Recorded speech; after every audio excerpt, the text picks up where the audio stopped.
Yo, it's your boy Travis Shabazz here with a special edition of Paydirt NFL Week 5 recap. I am joined by G Swinson, aka Lil Kiki the Don. Shout out to Houston Trap if you got that reference.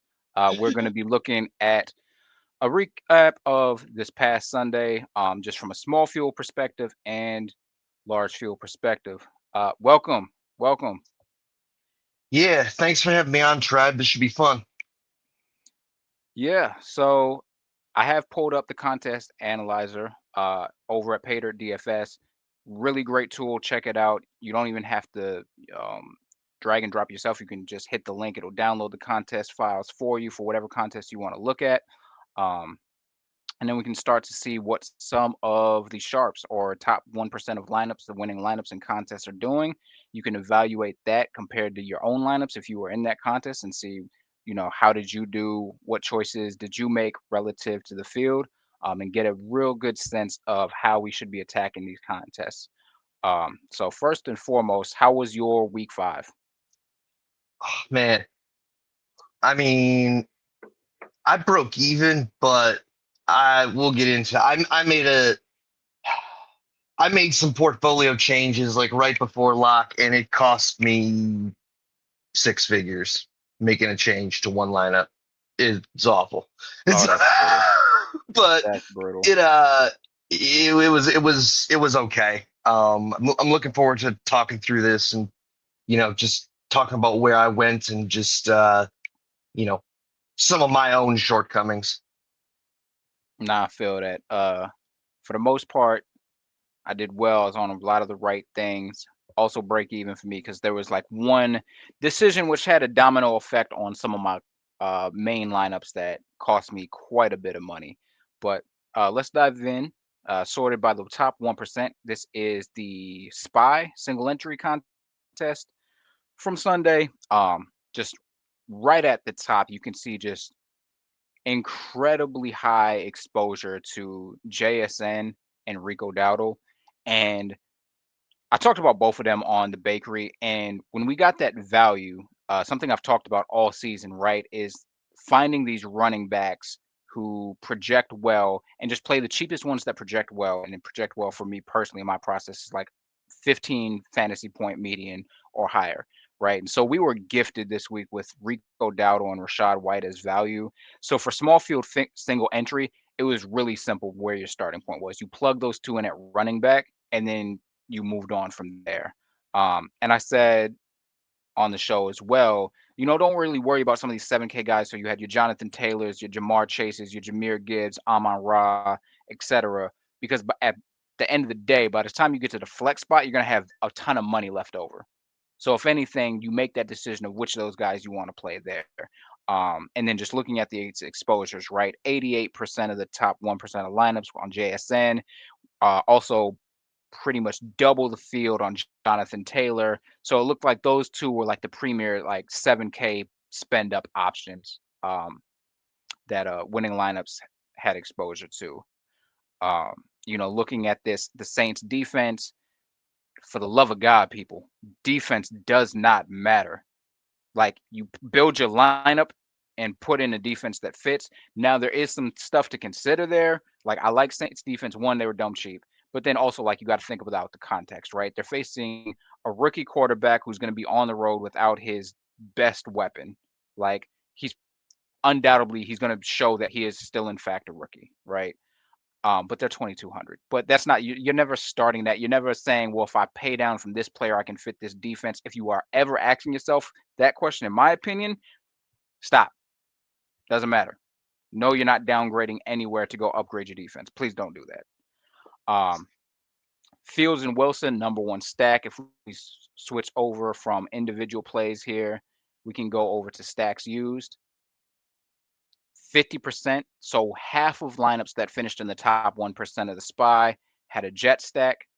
Um, we also see Seattle here with Sam Darnold, given how high owned JSN was in the top 1%. That makes sense.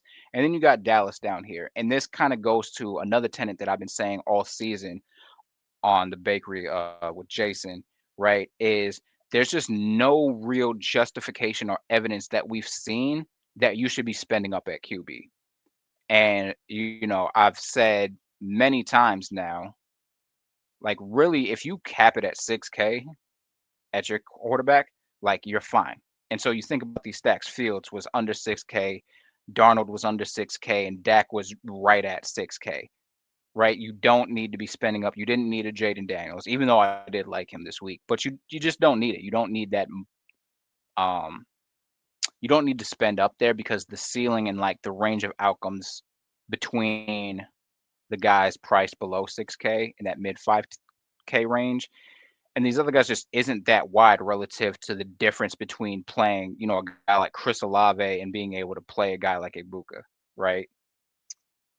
Yeah, and I guess I'll comment on a couple things. Like, yeah, my stance on defense is I'm gonna play whoever the Sims give me. I really don't care.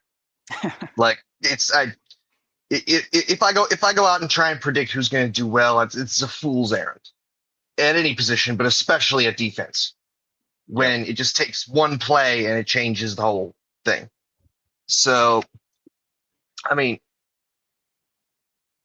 for smaller field stuff, I mean, just whatever. But you're stuck with the Saints. Yeah, that's fine. I mean, I pretty much agree with everything you said from a smaller field contest to context for sure. Although I do think that the Daniel Jones stack with the Colts was an awfully sharp small field play. Yeah, Like, that actually was the lineup I had that did the best. I had a full Colts onslaught. I had Daniel Jones, Tyler Warren, Jonathan Taylor in the Colts defense. yeah, and that made a ton of sense. Like just with the pricing and everything, and then you throw on top of the fact that like AD Mitchell's career is over. Like that dude. I mean, like that dude's like the Chad Powers of the NFL now. Like he's finished. I mean that it. They were not going to throw it to that guy if they could help it at all. Yeah. I mean, and So then when you're up like a bajillion points, you don't have to throw it all. So yeah, and can we talk about the Raiders for a second? This go off, Jacoby King. Myers thing is such a scam. Okay, like this is just a total and complete scam. Like when this dude projects well, like I'm just not believing it anymore. Like there is a Nah, conspiracy afoot here.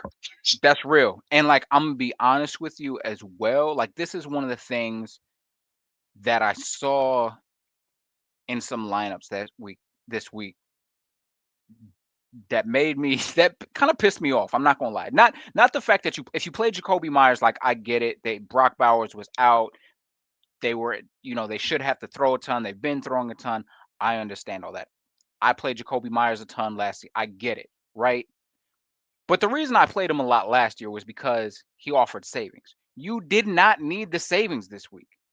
So if you got to a point where it's like you could play Jacoby Myers or you could just pay down at defense, right? This is the type of decision that I see people make where it's like, oh, the Lions are going to smack the Bengals. I'm like locked in on I got to play the Lions defense or I got to play this other defense. But it forces me to play Jacoby Myers instead of being able to play like Garrett Wilson. Like, no, hell, play the Bengals defense for all I care. Like that 1v1 is like Jacoby Myers is not this season is not anywhere on the tier of any of those other players. You cannot be playing him as a one-off. I'm sorry. If you wanted to go with a Geno stack, sure. But on a slate where there was this much value, there was just no reason to sacrifice one of your wide receiver spots for him as a one-off, in my opinion. Like included No, as a stack or a run back, sure, debatable, but sure, I can get that. But just like you're playing a Dallas Jet stack and then with a Jacoby Myers one-off, like why? yeah, yeah. Um, I mean, the way that I actually handled that in larger fields is kind of interesting. Like I I thought that Myers was going to get just like steamed to the moon, right? And yeah, like I'm sorry. I mean, this is kind of an IKB take or whatever, but dude is a bad fit for what they want to do. hmm, Like he's just They want to run the ball and they want to throw the ball over the top down the field. And I mean, I'm sorry, Jacoby Myers he's just not that guy. Like, He's like a short to intermediate type guy, right? yeah, he's not like he just I guess I shouldn't say he's not that guy because I don't know the guy. I'm not an expert, but he's never really run those routes before. Yeah. So I mean, what I did from a large field perspective is I'm like, nah, I ain't buying this. I played Trey Tucker. I was just gonna say that makes sense as to why Trey Tucker has been getting love so far this season because he seems like the guy who's primarily running those deeper routes when they want to take those downfield shots, like off a play action or whatever the case may be. That makes But sense. yeah, I didn't play a ton of them, but like that was my thought process with Myers. It's just like Yeah. and and sharper people went to Genty too, which is a sharp move. Hmm. But like he didn't make my pool a running back. So He did. He actually. I was encouraged by the passing work they were giving him though. I am too, and we'll get to Cam Scatterboo because that's one of the things that really sunk me this week is that being in on him. But All right, yeah, I just want to pull up one last thing. I'm gonna let you no, go I'm ahead. gonna let you get on the large field. So the last thing Sure.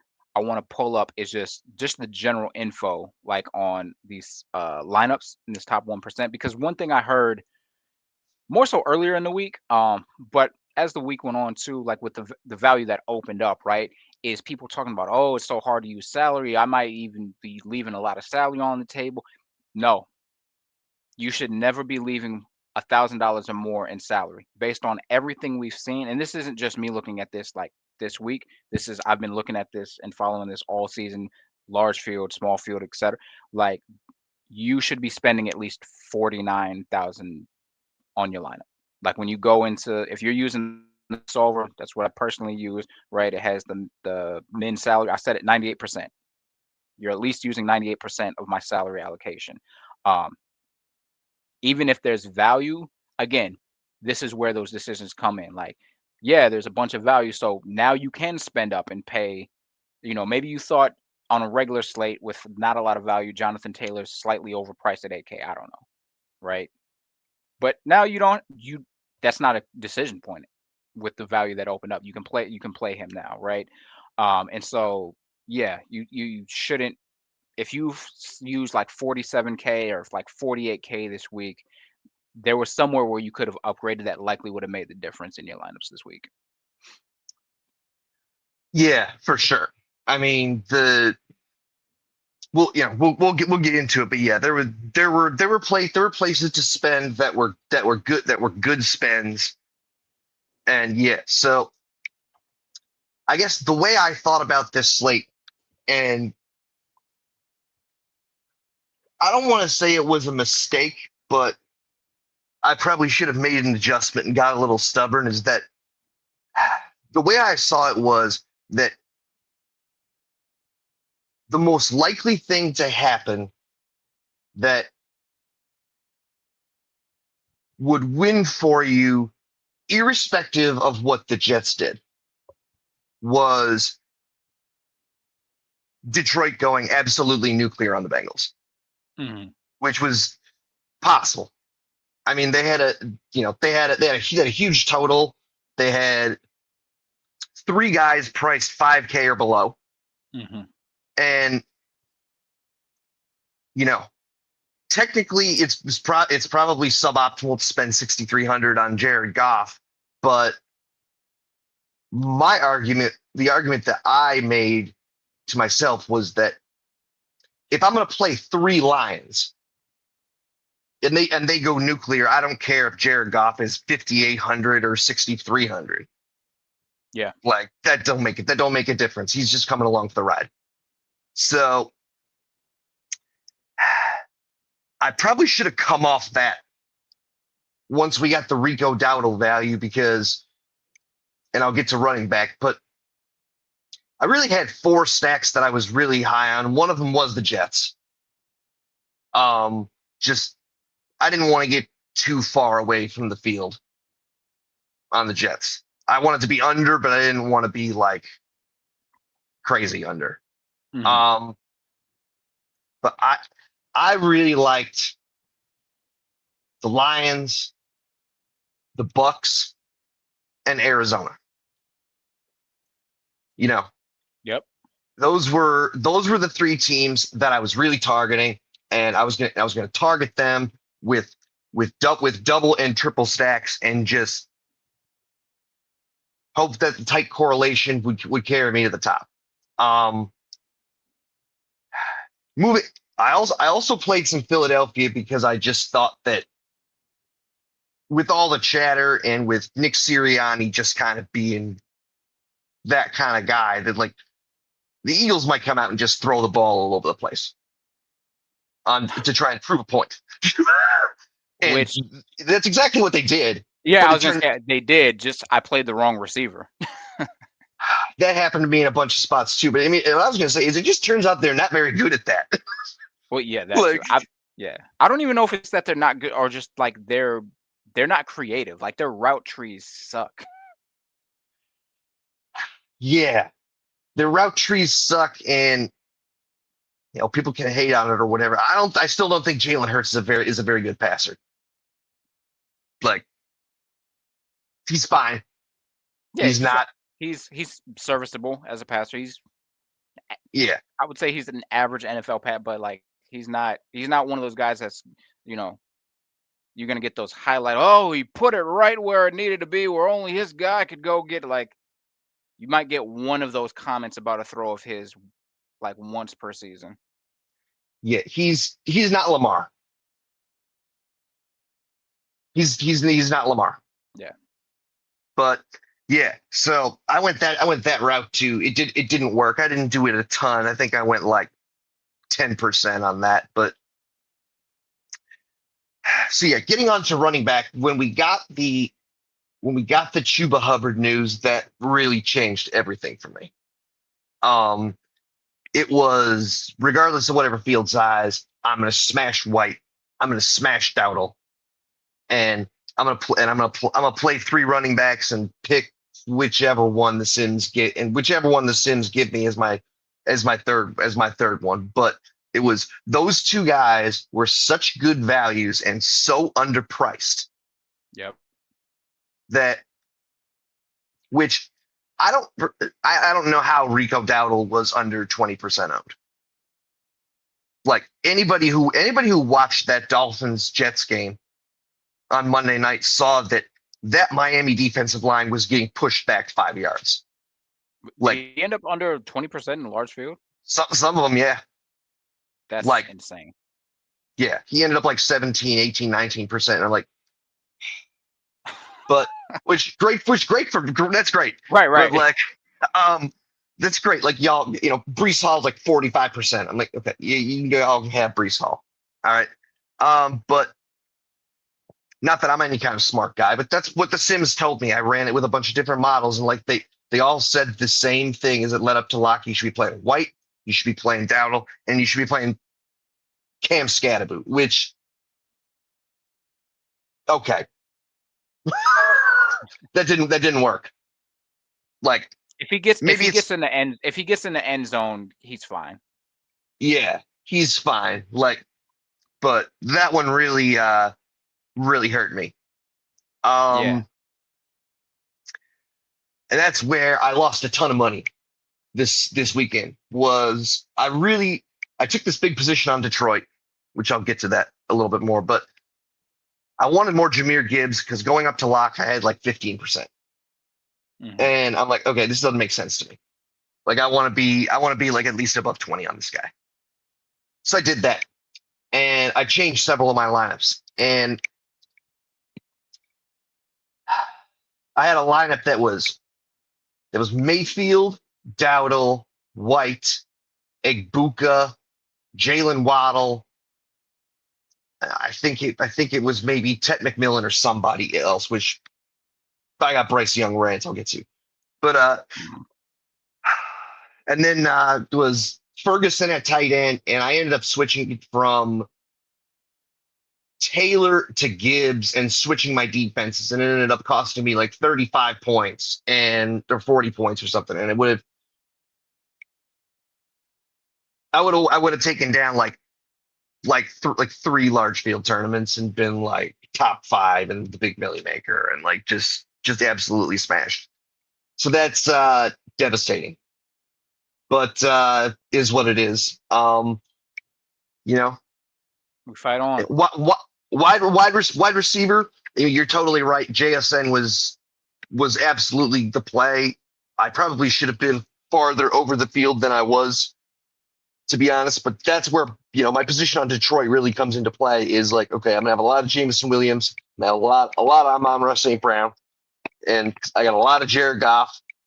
So, as a result, I'm probably not getting the 40 or 50% JSN. Right. Like I'm gonna have 35% Amon-Ra St. Brown instead. Um, that's probably something I should have come off of once we got the Rico Dowdle value because Detroit stopped simming quite as well at that point. Interesting. That was probably the one major mistake that I made this week that I regret is I should have made that adjustment. And I just chose not to. Yeah, Detroit was an interesting spot in, like, obviously we don't try and predict outcomes, we don't try and predict the future. But what happened is actually what I was concerned about with them, where I was like, so I had one golf lineup because I'm like, I'm playing 5 lineups. I'm gonna have at least one. But in every other lineup, I full faded the Lions. And Yeah. the reason I did that, and I talked about this in the Discord, like leading up to lock, is it's not that I don't think they do well, right? By choosing to fade a team, it's not that you don't think they score points, but they're one of those teams where I'm like, they could score 5 touchdowns here, and you don't actually need a single one of them to win. Mm-hmm. And sure enough, we got a Laporta touchdown, an Amon-Ra St. Brown touchdown, a Montgomery touchdown. I think we got a Gibbs touchdown, and then Tesla, right? So there were your 5 touchdowns, right?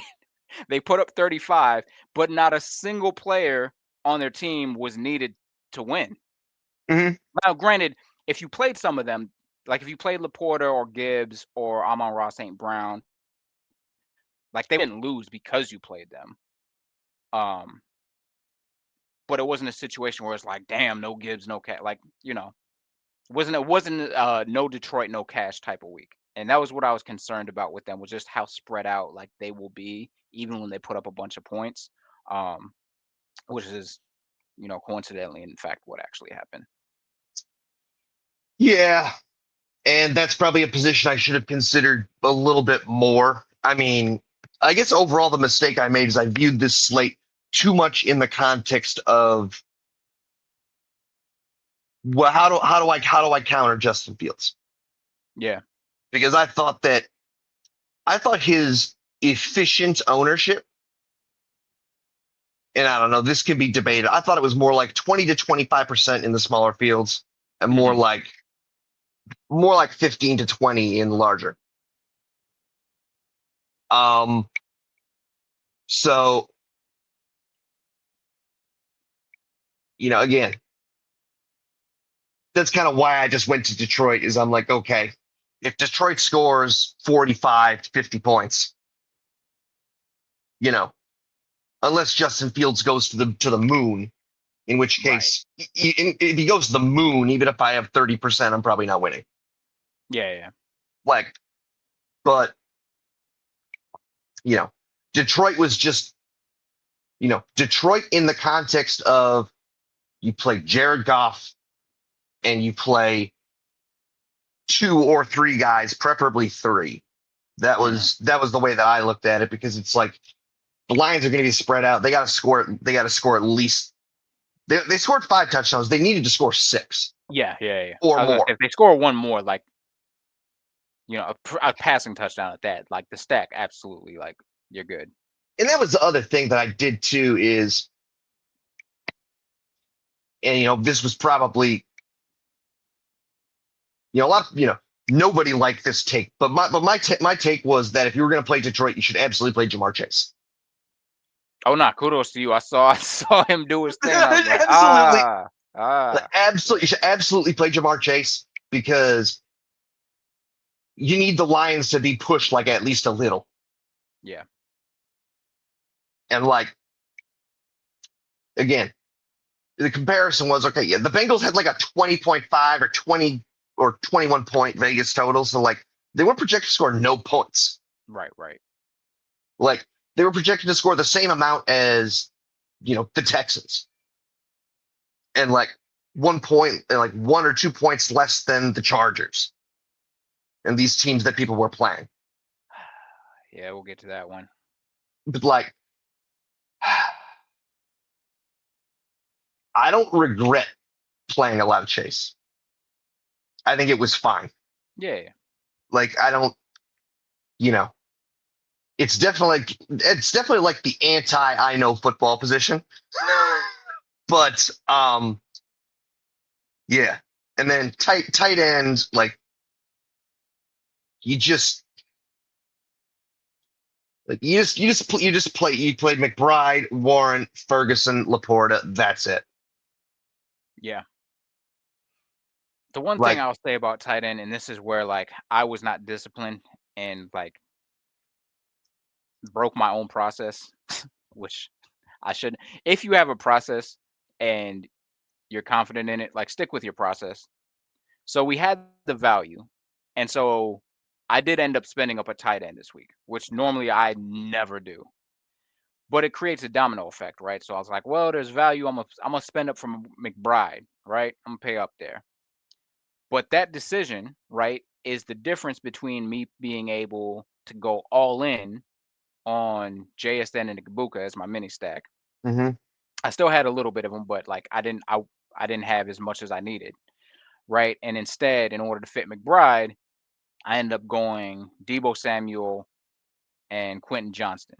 Debo Samuel was fine. I don't that was but like the Chargers receivers, I think one I shouldn't have paid up at tight end. Like I stand by like Warren, Ferguson, Laporte, like all the guys under 5K like are fine. Like mhm, I stand by my general sense of you do not need to spend more than 5K at tight end. mhm. Um, but with the Chargers receivers, I think it's one of those situations where people, myself included sometimes, like we want a guy on the Chargers to be the guy. And they don't really have the guy. The guy is whoever happens to be that guy for that given week. Yeah, and that was another mistake that I made was I really drank the Kool-Aid on Quentin Johnston. Yeah. I'm like this guy this guy's like 1,000 underpriced. Like that's the way I saw it. Like I saw him as their number one receiver. I'm like, okay, he's their outside X guy. He's going to be going up against, and I normally never pay attention to these matches, but he's going to be going against Lattimore, who looks like he has cement shoes out there. Yep. Like he can't even run. Like Xavier Howard retired. Good for him because Lattimore should take the same route. Like, Yeah. I mean that like, but yeah, I was pretty hard headed and stubborn there, and that one cost me too. Yeah. Um, but yeah, I agree. I think we need to be a little more tepid on our expectations for this Chargers offense now, Hmm. especially because they now lost their second left tackle, Oh boy.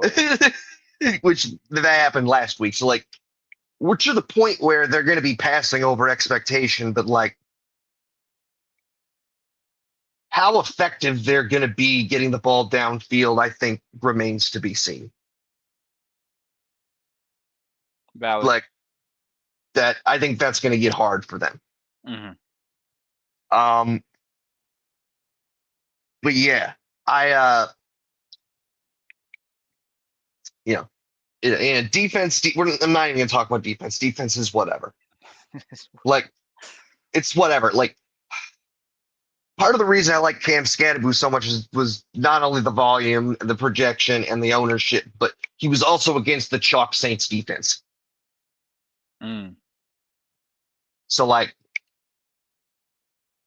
that was part of it too. But yeah, overall, I mean, I guess I still haven't really decided how critical I want to be of myself about taking a position on Detroit. But Listen, I don't think you can ever fault yourself or anyone for, going heavy on a team implied to score or a bajillion points against a defense that we know is bad.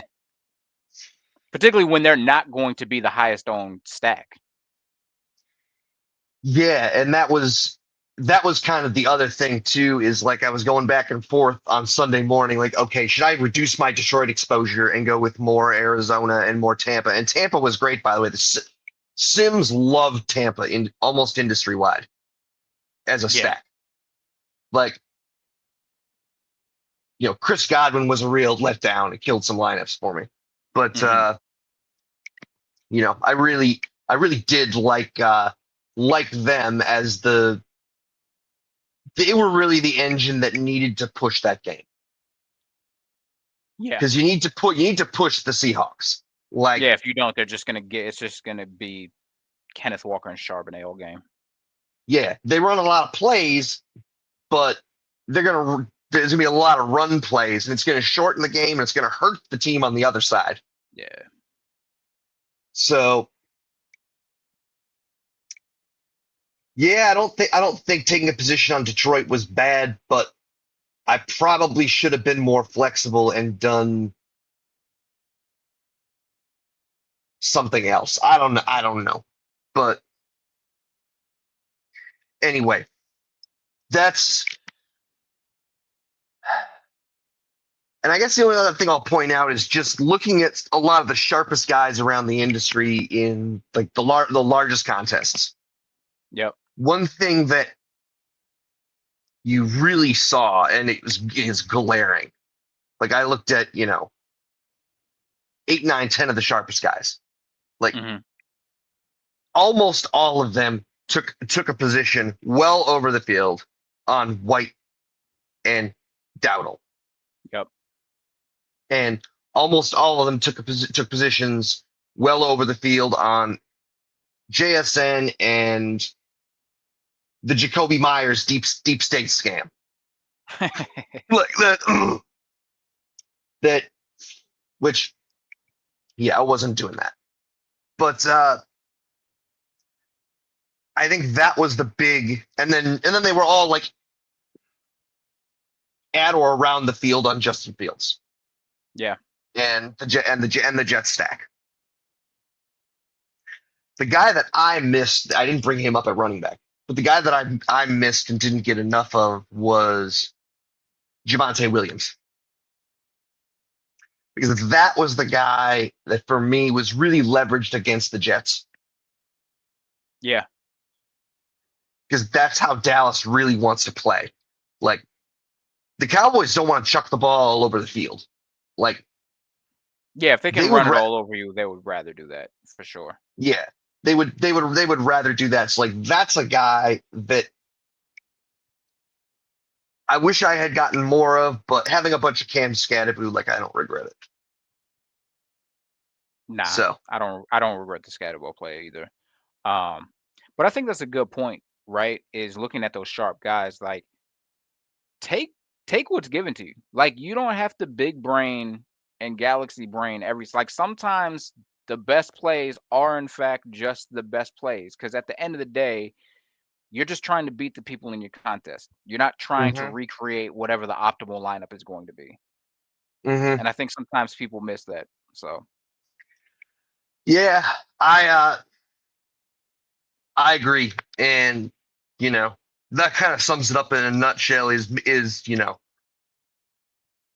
I kind of big brained this slate a little bit, and you know I'm gonna take that away and reflect on that, and then figure out although it was a weird week with the whack ass pricing. the DK pricing algorithm has been drunk all season. Yeah, like, but this was like far worse than what we had seen. Yeah, this was essentially an NBA slate from a This pricing and is like chalk standpoint. Yeah. this is why I quit NBA. Okay. Oh man, yeah. It's why it's Uh, why it's why I quit NBA. I would say I would lose my hair, but my hair's already gone. So like um but yeah. yeah, So no, it's good stuff, any, man. throw it back to you. Anything else? No, I think like that covers it from week 5. We got week 6 coming up. We'll look forward to that. Definitely some of these takeaways we will apply and dig in again. Starting with the bakery on Thursday. And oh, you got NHL season is upon us. Different Yeah. sport, but you got some NHL content coming. Yeah. Tell the I got people some what to expect. yeah, I got some I'm gonna have some NHL content coming on Paydirt this season. Right now Fantastic. I'm working on kind of an article going over stacking and going over some of the data from last year about what type of stacks to use in what type of tournaments. I'm going to go over some of that. Yeah, I'm going to touch on some stuff that James and I went back and forth in Discord about last season that Awesome. was really he had some really sharp takes that I thought were great. And I mean, we kind of have to see how they apply at the beginning of the season because we don't really have we need a little bit of a sample of pricing. But Right. and then I'm going to talk about some of the NHL.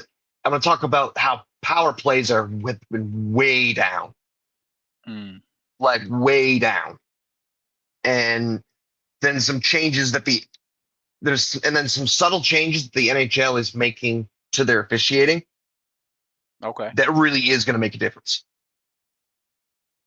All Like right. Cool. that, I think it really will make a difference. I mean, will remains to be seen, but All right. it's not something I hear about enough. So Some edge there. All right, looking forward to that.